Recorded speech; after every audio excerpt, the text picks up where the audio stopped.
For the repair of Korval control panel, the following procedures were necessary: replacement of various electronic components and general cleanup of the unit.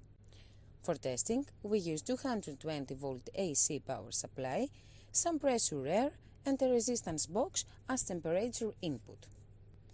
As we are near the set point, by manipulating the input signal with the help of the resistance box, we can see that the air input is 1 bar.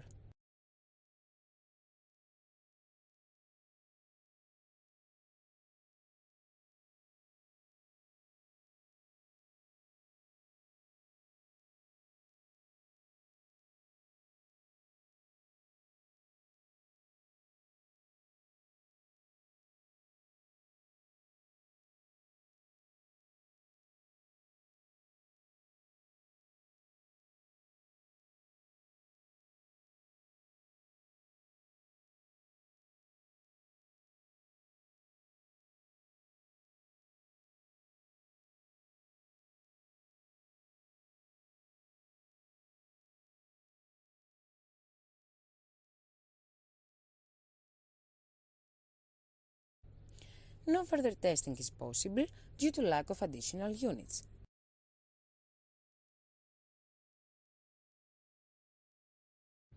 It is now clear that Korval control panel is working successfully and it is ready to be delivered to the customer.